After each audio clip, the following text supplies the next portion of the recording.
Estamos começando o nosso papo musical, hoje recebendo aqui nosso irmão querido Osman Araújo. Seja bem-vindo. Serginho. Prazerzaço recebê-lo aqui. Obrigado por ter aceitado o nosso convite. Vamos falar um pouquinho sobre tua trajetória, de onde Osman vem, para onde Osman vai. Palmeiras dos Índios para o mundo. 82 eu vim pra cá. Antes eu já tocava lá, né, Serginho? A gente criou uma banda só de crianças lá. Havia uma banda chamada Milionários. Eu lembro. Os Milionários é de um Já me acompanhou essa banda. Milionários era uma banda do seu Genário, que era o dono dessa empresa de ônibus palmeirense. Isso. E o filho dele, o Gilvan, era o cara que tocava e cantava nessa banda principal. E ele tinha uma ideia de fazer uma banda só com crianças. Na época, o Genarinho, que irmão do Gilvan, tocava um pouco de teclado. O Zé Hilton tocava guitarra, que era o irmão do guitarrista, do Zé Zildo. O Vevel era um garoto lá da cidade que tocava contrabaixo, eles já sabiam que ele tocava contrabaixo. E eu comecei a aprender bateria na época, né? Então a gente formou essa banda, eu tocava e cantava, tocava bateria e cantava. Foi aí quando a gente criou essa banda chamada Milionários Júnior. E aí eles iam nos bailes tocar e a gente ia junto, nos intervalos a gente tocava um pouco. Foi assim que tudo começou. Depois a gente passou um tempo também tocando com os Tremendões, do Emanuel Moraes. Passamos um tempo com ele também, tocando. E foi quando eu casei e vim para cá, para Maceió. Virei funcionário do Estado, funcionário público, mas sempre tocando. A gente sempre brinca, a gente sempre fala que o Osman foi meu primeiro baterista. De vez em quando eu jogo essa aí. Porque, na realidade, a minha primeira participação em um palco foi no aniversário, que eu te falei já, no aniversário da Rádio Sampaio, em Palmeiras dos Índios.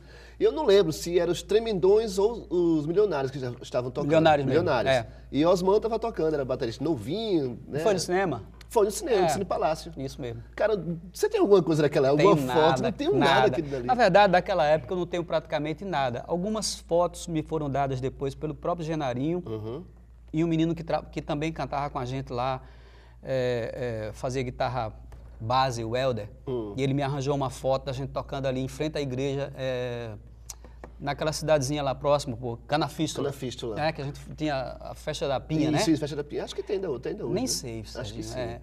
Então, aí ele me arranjou uma fotozinha lá, pô, a gente tocando em cima de um palcozinho pequenininho, os caras com a guitarra pendurada, assim, cada coisa maior do que o músico.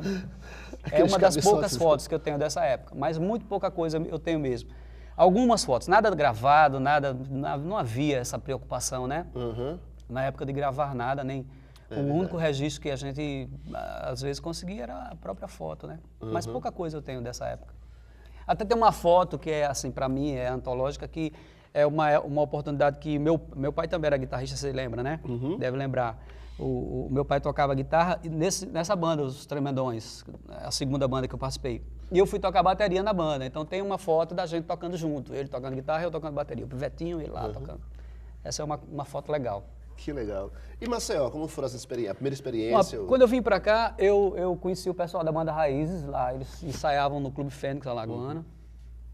E eu tava uma vez por ali pela Praça Sinibu, não tava fazendo programa nem nada não, era só passeando. Eu tava só passeando ali. E eu via a banda lá tocando, né? Pô, tem uma banda por aqui, eu louco pra tocar, e eu, né, voltar a tocar, porque quando eu vim pra cá, eu parei de tocar total, né? E fui lá dar uma visitada nos caras, eles estavam ensaiando. Toda sexta-feira à noite eles ensaiavam lá. Não, sexta não, era um dia de semana lá qualquer, porque na sexta-feira à noite eles já tocavam ali na pérgola da piscina da Fênix. Não é bonito, e eu vi... pérgola, isso não é bonito, né? Esse nome é bonito. Né? Aí, podia fazer uma pérgola e botar no pescoço, parece um colar, um negócio assim. Colar de pérgola. E aí, bicho, eu fui lá ouvir os caras tocando, né? E louco e tal. E a gente conversa com o pessoal e o Pedro disse, pô, você toca, tá? Então toca um pouquinho, porque o batera da banda era o finado Beto Batera. Ah, o Beto Batera. E o Beto dava umas furadas danadas, assim, né? Mandava o Lima total, não ia nos ensaios, se sumia e tal. E aí, uma dessas oportunidades, o Pedro disse, bicho, toca aí um pouquinho, faz aí. E eu, né, louco pra tocar, cheio de gás. E aí, comecei a tocar com os caras lá e o Pedro me chamou pra ficar tocando na banda. Porque o Beto sumia total, né? Mas só que toda vez, na sexta-feira à noite, quando eu tava lá pronto pra começar, aí o Beto chegava. E estragava todo o esquema, cara. Mas eu queria tocar um pouquinho, mas ele chegava e tocava, e eu ficava por ali. Até que numa segunda ou terceira oportunidade dessas, o Pedro disse, pô, você não canta, né, também, pô? Então cante umas coisas aí. Aí eu comecei a cantar e o Beto se interessou mais e ficou vindo mesmo para os ensaios. Ficou vindo, jamais tomaria o lugar do Beto, mas... Enfim, foi uma coisa boa, porque acabei tocando um tempo danado com ele, né? Até que ele sofreu aquele acidente de moto, quebrou a perna e ficou um tempo paradão. Né? E aí eu assumi a bateria um tempo lá, longo, até sair, a minha saída em 88, 89, foi quando eu fiz o meu primeiro disco, que foi aquele LP, Tempo. Bom pra caramba, cara. Naquela época, eu saí da banda, antes disso tinha feito uns 2 ou 3 shows autorais, assim, coisas lá no Teatro Deodoro, com meu grande parceiro e amigo e incentivador, Sidney Adams. Sidney Adams, grande Sidney Adams. Que também nos deixou, né? É verdade. Tão inesperadamente.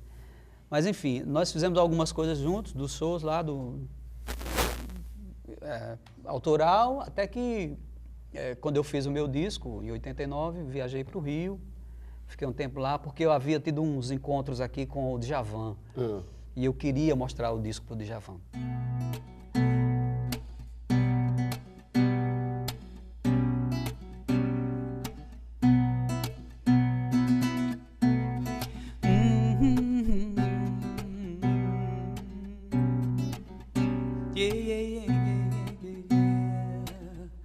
Ela chegou chorando, como eles sempre chegam, no seu abraço indiferente. Olhos de semideusa, um jeito quase arrogante, desses que sabe que é dona da gente. Eu pensei que sabia tudo, tinha guardado longe dela solidão e medo.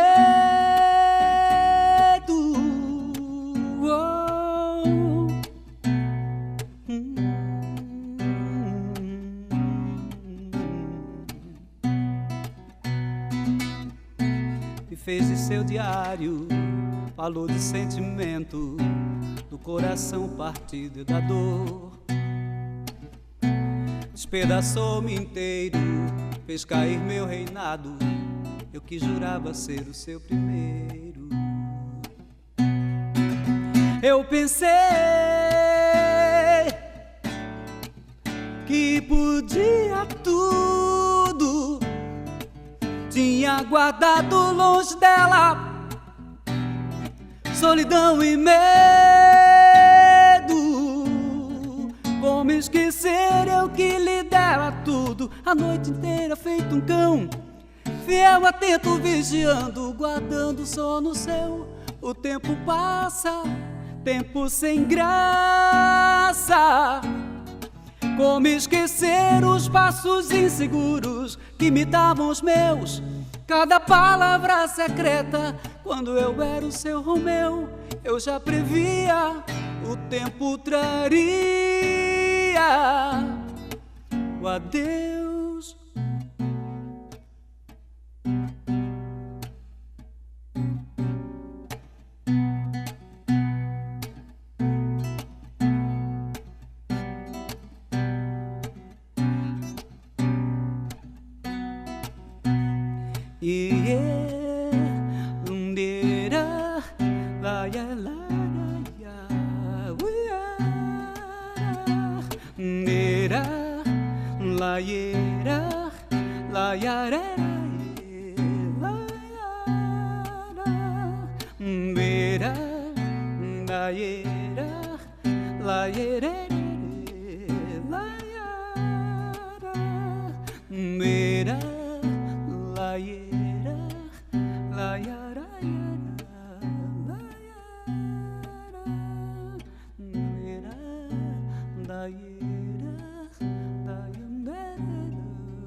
Aí na época eu trabalhava também na Fênix com uma senhora que era esposa do Ricardo James, diretor da Rádio Difusora.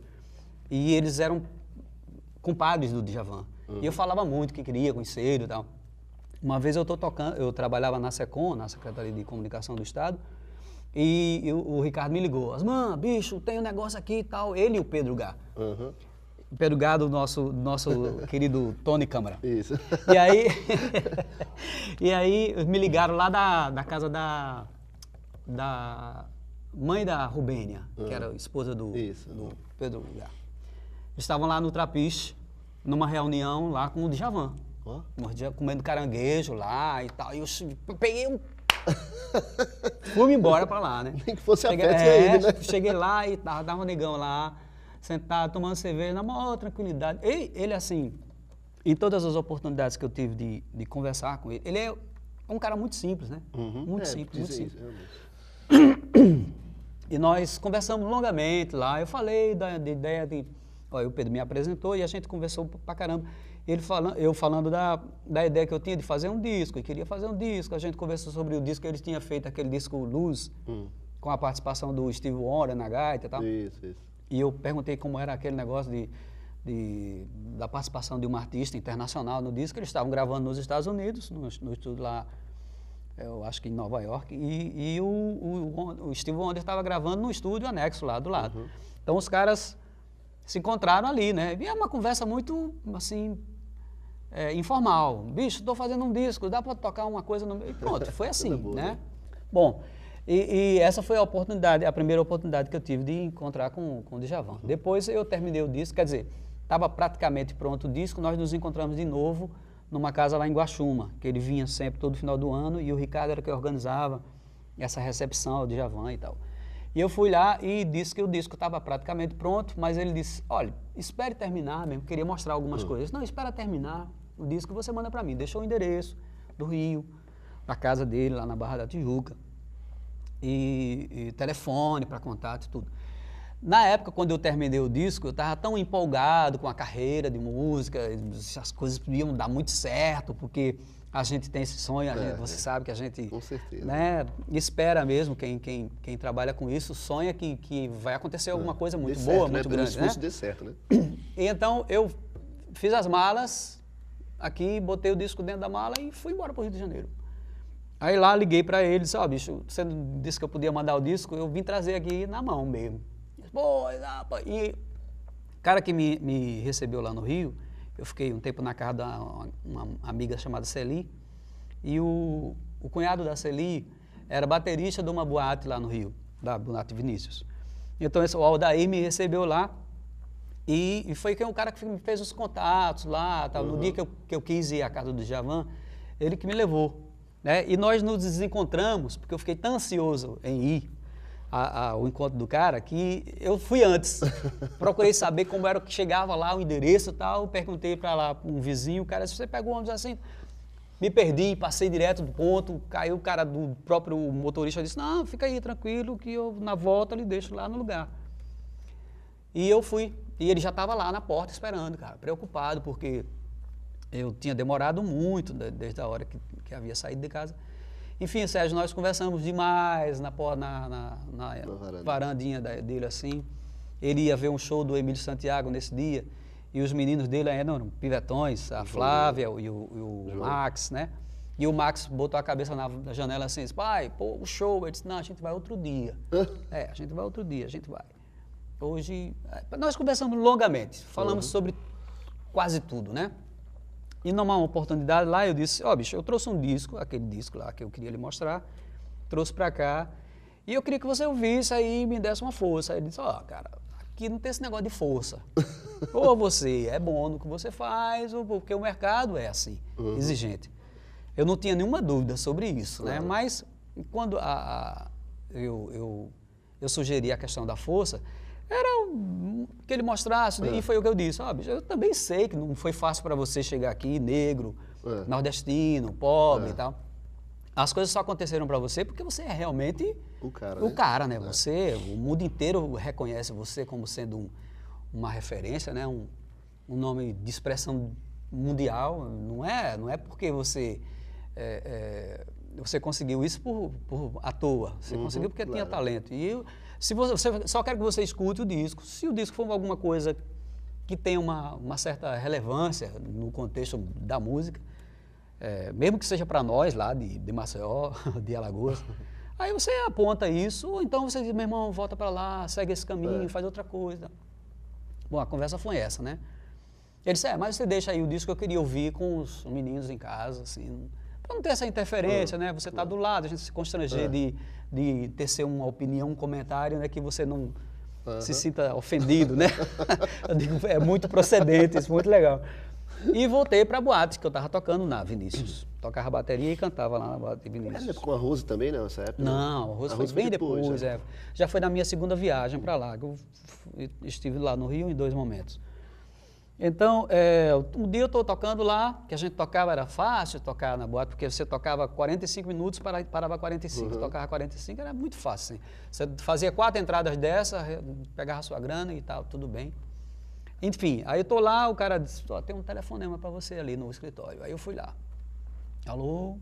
Sim, pensei que era alguém daqui, né? Porque iam muitas pessoas foram à boate lá e me dava um prazer danado, porque você ia num lugar que você não conhecia as pessoas, diferente e tal.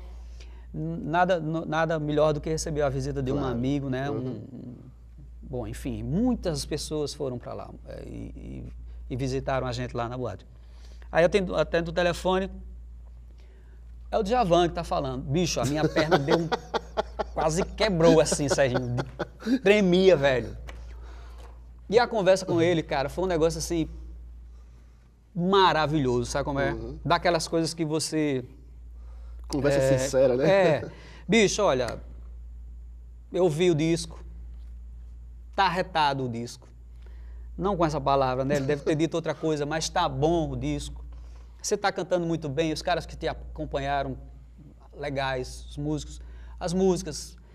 A gente precisa, olha, a conversa do Djavan foi assim, eu preciso fazer alguma coisa, não sei o que é. A gente precisa fazer alguma coisa. A primeira coisa que eu pensei em fazer foi editar o disco. A conversa foi assim, vamos editar o disco. E ele tinha um contato muito bom na época, porque ele gravava pela Som Livre, né? Aí, vamos conversar com o João Araújo, que era o pai do Cazuza, né? Isso. Que era o dono lá da gravadora, o executivo maior. Vou falar com o João para a gente editar o disco. O disco era direto, né? Às vezes as pessoas não sabem o que é direto, mas as músicas a gente gravava, simplesmente gravava no estúdio, mandava prensar, acabou. Né? Não tinha uma edição, que é o que se faz hoje, todo mundo faz isso. Edita a sua obra por uma editora qualquer, e ela fica legalizada lá, né? Formalizada. A música acaba ganhando um número de série, como se fosse um CPF, que é o que identifica aquela música em qualquer lugar. Em qualquer momento que essa música tocar numa rádio, num programa de TV ou num bar que tenha música mecânica, esses direitos autorais, no lugar onde os direitos autorais são recolhidos, evidentemente, não é o nosso caso aqui, né?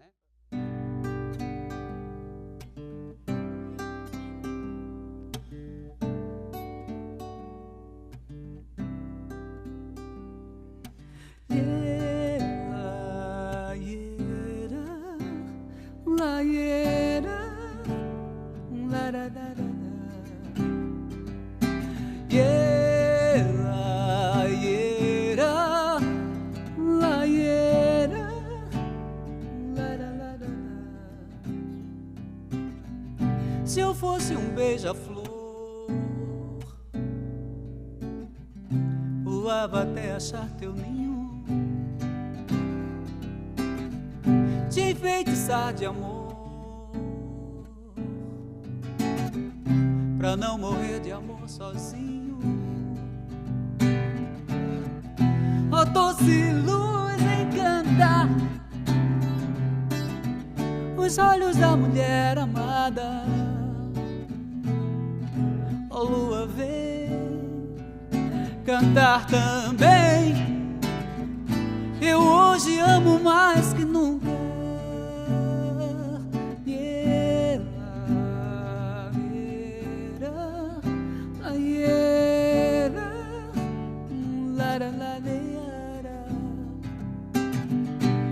Quando eu te procurar,